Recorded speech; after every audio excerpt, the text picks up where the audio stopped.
بسم اللہ الرحمن الرحیم۔ شروع اللہ کے نام سے جو بڑا مہربان اور نہایت رحم والا ہے۔ عزیزان گرامی، السلام علیکم ورحمۃ اللہ وبرکاتہ۔ میں محمد عادل جان ایک بار پھر آپ کی خدمت میں حاضر ہوں اور ایک نیا ٹاپک لے کے آیا ہوں جس میں اسم، فعل اور حرف شامل ہیں۔ گزشتہ لیکچر میں ہم نے کلمہ اور محمل پر بحث کی تھی، لیکن میں نے یہ کہا تھا کہ محمل کی مزید اقسام نہیں ہے اور کلمے کی مزید 3 اقسام ہیں، جس میں ایک اسم ہے، دوسری قسم فعل ہے اور تیسری قسم جو ہے وہ حرف ہے۔ لہٰذا آتے ہیں اپنے ٹاپک کی جانب اور اسم کی تعریف کرتے ہیں اور پھر سمجھانے کی کوشش کرتے ہیں۔ اسم کی تعریف ہم کیسے کریں گے؟ یہاں پر میں نے لکھی ہے بورڈ پہ، دیکھیں، وہ کلمہ جو کسی چیز، شخص یا جگہ کا نام ہو۔ وہ کلمہ یعنی وہ بامانی لفظ، تعریف آپ اسی طرح بھی کر سکتے ہیں۔ اسم سے مراد کیا ہے؟ وہ بامانی لفظ جو کسی چیز، شخص یا جگہ کا نام ہو۔ اور اسی طرح بھی کر سکتے ہیں وہ کلمہ جو کسی چیز، شخص یا جگہ کا نام ہو۔ آپ کی آسانی کے لیے اگر میں ایک بات کہوں تو اس سے آپ کو بہت فائدہ مل سکتا ہے۔ دیکھیں، جس چیز کی آپ تعریف کرتے ہیں اس چیز کی اصلیت دیکھیں۔ سب سے پہلے اس چیز کی آپ اصلیت دیکھیں کہ یہ کس چیز کی اقسام میں آتی ہے۔ تو یہ اسم ہے، اب یہ کلمے کی اقسام میں آتی ہے اور کلمے کی تعریف آپ کو پتہ ہے۔ اب اس کی تعریف آپ شروع کریں گے اس چیز سے جس چیز کی یہ قسم ہے۔ مطلب یہ کہ کلمے کی اقسام میں اسم آتا ہے۔ اب اس کی تعریف آپ شروع کریں گے کہاں سے؟ یہاں سے، وہ کلمہ اسی چیز سے آپ شروعات کریں۔ تو وہ کلمہ جو کسی چیز، شخص یا جگہ کا نام ہو، اس کلمے کو یا اس بامانی لفظ کو ہم کیا کہیں گے؟ اسم کہیں گے۔ اب یہاں مراد شخص، جگہ یا چیز سے کیا ہے؟ چیز سے مراد کیا ہے؟ میز ہے۔ میز کیا ہے؟ ایک چیز کا نام ہے۔ اسی طرح شخص میں علامہ محمد اقبال آتے ہیں، یہ ایک شخص ہے۔ اور جگہ میں اسلام آباد آتا ہے، اسلام آباد جگہ ہے، علامہ محمد اقبال ایک شخص ہے اور میز ایک چیز ہے۔ تو اس سے یہ ثابت ہوتا ہے کہ وہ بامانی لفظ جو کسی چیز، شخص یا جگہ کا نام ہو وہ کیا کہلاتا ہے؟ وہ اسم کہلاتا ہے۔ اور اس کی مثالیں یہ ہو سکتی ہیں۔ اس کے بعد آتے ہیں فعل کی جانب۔ کس چیز کی جانب؟ فعل، جس کو آپ انگریزی میں ورب کہتے ہیں اور اسم کو آپ انگریزی میں کیا کہتے ہیں؟ ناؤن کہتے ہیں۔ تو فعل کی تعریف کیا ہو سکتی ہے؟ فعل کی تعریف بھی ہم شروع کرتے ہیں کلمے سے، کیونکہ یہ کلمے کی اقسام میں آتا ہے۔ تو وہ کلمہ یا وہ بامانی لفظ جس میں کسی کام کا کرنا، ہونا یا سہنا معلوم ہو، یا جس سے کسی کام کا کرنا، ہونا یا سہنا ظاہر ہو۔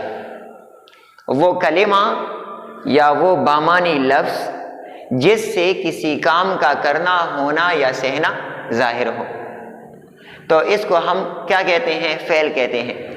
اس سے پہلے سلسلے سوال و جواب کے لیکچر میں نے مصدر اور فعل کی تعریف کی تھی اور میں نے مزید سمجھانے کی کوشش بھی کی تھی، لیکن دوبارہ آتے ہیں کہ وہ کلمہ جس میں کسی کام کا کرنا، ہونا یا سہنا معلوم ہو، اس سے مراد کیا ہے؟ وہ بامانی لفظ یا کلمہ جس سے کسی کام کا کرنا، ہونا یا سہنا معلوم ہو۔ تو کرنا، سہنا یا ہونا، اس سے مراد کیا ہے؟ دوبارہ میں وہی مثال پیش کرتا ہوں۔ دیکھیں، مجھے سیب پسند ہے، میں سیب کھا سکتا ہوں اور سیب میری صحت کے لیے درست ہے۔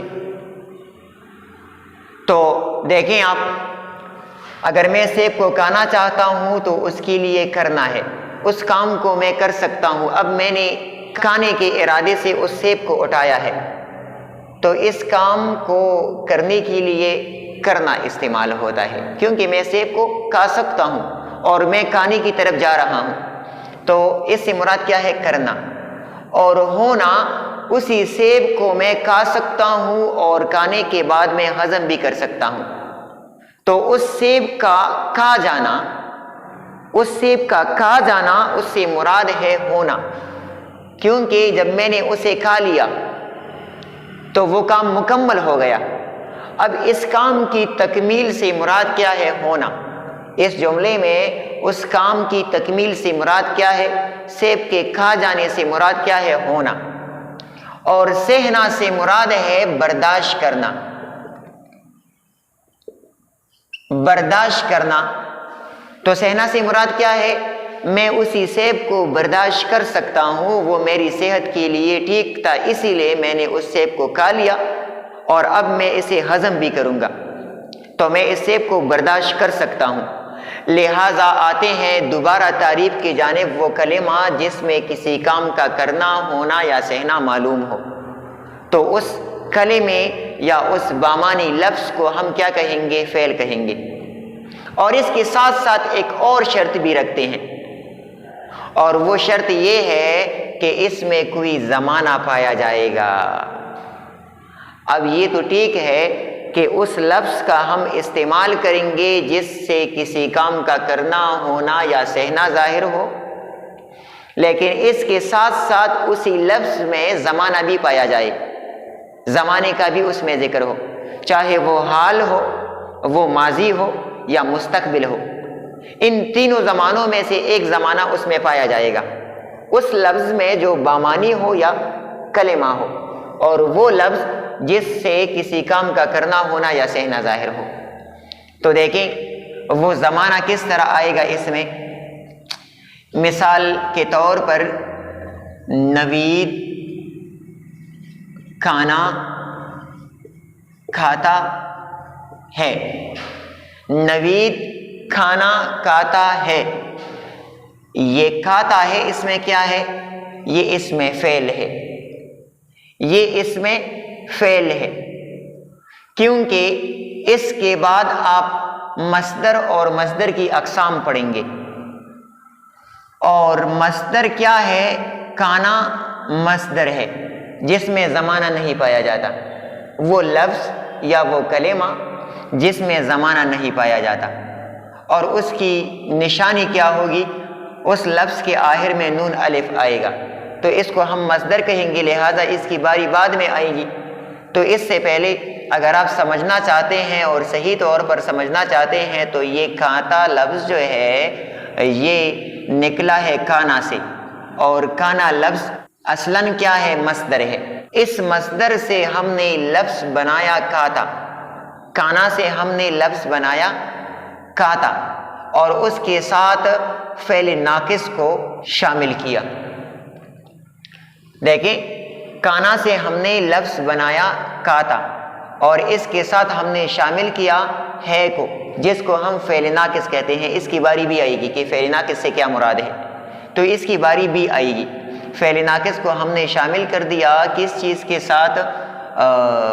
فعل کے ساتھ، اور وہ فعل جو ہم نے مصدر سے بنایا تھا، اس کی شکل صورت میں ہم نے تبدیلی لائی تھی، کانا سے ہم نے کھاتا بنایا اور پھر اس کے ساتھ ہے استعمال کیا، تو دیکھیں یہاں ایک تو لفظ جو ہے کانا لفظ، اس کی شکل صورت میں تبدیلی آ گئی، اور دوسری بات یہ کہ اس کے ساتھ فعل ناقص آیا، مطلب ہے اس کے ساتھ ہم نے لگائی، تو ہے سے مراد کیا ہے؟ زمانہ حال، زمانہ حال اس سے مراد ہے، کیونکہ یہ بات جو ہو رہی ہے تو یہ زمانہ حال میں ہو رہی ہے۔ نوید کھانا کھاتا ہے، اسی حال میں وہ کھانا کھاتا ہے، وہ پہلی بھی کھانا کھاتا تھا، ابھی بھی کھانا کھاتا ہے، اور اس کے بعد بھی کھانا کھائے گا، تو یہ بات زمانہ حال میں ہو رہی ہے، لہٰذا اس میں ہے جو ہے کہ بنسبت اس میں زمانہ آیا ہے، اور کانا سے ہم نے کاتا لفظ بنایا، تو یہ کاتا ہے ہمارے پاس اس جملے میں کیا ہے؟ فعل ہے۔ آتے ہیں حرف کی جانب۔ حرف سے مراد کیا ہے؟ وہ کلمہ جو دوسرے کلموں کے ساتھ ملے بغیر، وہ کلمہ یا وہ بامانی لفظ جو دوسرے کلموں کے ساتھ ملے بغیر پورا معنی نہ دے۔ مطلب یہ کہ وہ بامانی لفظ یا وہ کلمہ کہ جب تک وہ کسی دوسرے کلموں کے ساتھ نہیں ملتا تو یہ اکیلا معنی نہیں دے گا۔ یہ کلمہ یہ اکیلا معنی نہیں دے گا، یہ اپنا معنی تب دے گا جب دوسرے کلموں کے ساتھ ملے تو۔ اور اسماء یا افعال کو آپس میں ملاتا ہو۔ اور اس حرف کا کام کیا ہے؟ اس کا کام یہ ہے کہ مختلف اسماء یعنی اسموں یا افعال فعلوں کو آپس میں ملاتا ہے۔ جس طرح ہم نے پہلے کہا کہ وہ کلمہ جو دوسرے کلموں کے ساتھ ملے بغیر پورا معنی نہ دے، جب اکیلے یہ حرف آئے تو یہ اپنا معنی نہیں دے گا، اور اگر اس کے ساتھ مختلف کلمات آئے تو اس کے ساتھ ہی اپنا معنی ادا کرے گا۔ اور اس کا کام کیا ہے؟ یہ مختلف اسماء اور افعال کو آپس میں ملاتا ہے، کیونکہ اکیلے تو یہ اپنا معنی نہیں دیتا، یہ اپنا معنی تب دے گا جب یہ مختلف اسماء یا افعال کو آپس میں ملائے، تب یہ اپنا معنی دے گا۔ اور اس میں کون کون سے حروف شامل ہیں؟ میں، پر، سے، تک وغیرہ وغیرہ۔ اب یہ حروف ہے، دیکھیں آپ، یہ حرف ہے میں، یہ کیا ہے؟ پر، سے، تک۔